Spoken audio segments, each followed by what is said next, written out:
Dialogue is going ahead this Friday. The first part of the initiative will start with the National Convention, meant to deal with the modalities and outline of how the National Dialogue will take place. The National Dialogue is yet another way for South Africa to assess the progress made in the last 30 years of democracy, assess what went wrong, and consider how to salvage the dream of a prosperous country under democracy.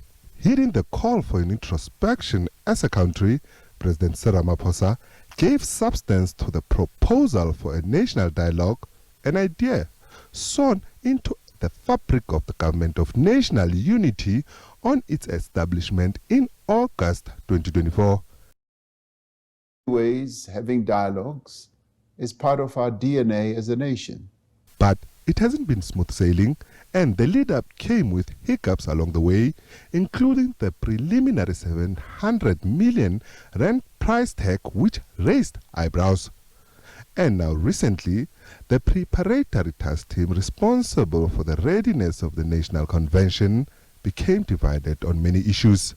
Last week Friday, just a week before the convention, several legacy foundations comprising of the Thabo Mbeki, Desmond and Leah Tutu, F.W. de Klerk, Chief Albert Lithuli, and Oliver and Adelaide Tambo foundations announced their withdrawal from the task team. But the president, as the convener of the National Dialogue, wasn't deterred. The withdrawal of the foundations is not a train smash. The dialogue is going to go ahead. The people of South Africa want the dialogue to go ahead.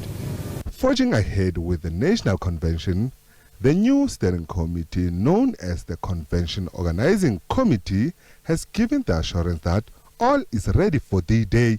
Over the last 4 days, so much was done compared to the past several months. That I can say as a matter of fact. The National Dialogue has not garnered universal support.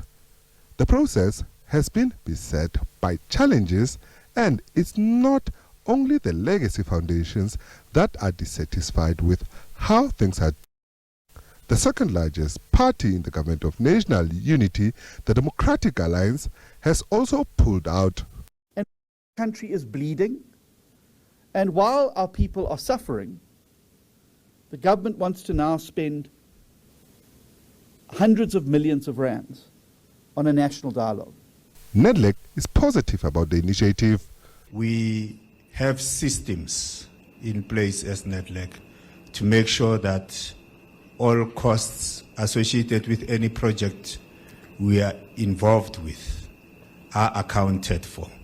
Despite the organizing committee's optimism, there are indications that dark clouds continue to gather ahead of the convention starting on Friday. Meanwhile, political analyst Sandile Swana has made a bleak prediction of the National Dialogue. The ruling elites are going to produce a document that they claim we produced that document as South Africans. They know exactly where they want to take this process. The ordinary South Africans are going to gain zero. The negative GDP growth rate, the unfavorable GDP growth rate, which lies below 1%, is going to continue. Unemployment is going to escalate to 15 million. This process is not going to help us. Ramaphosa will give the opening address at the two-day National Convention, which is expected to end on Saturday. SABC News, Johannesburg.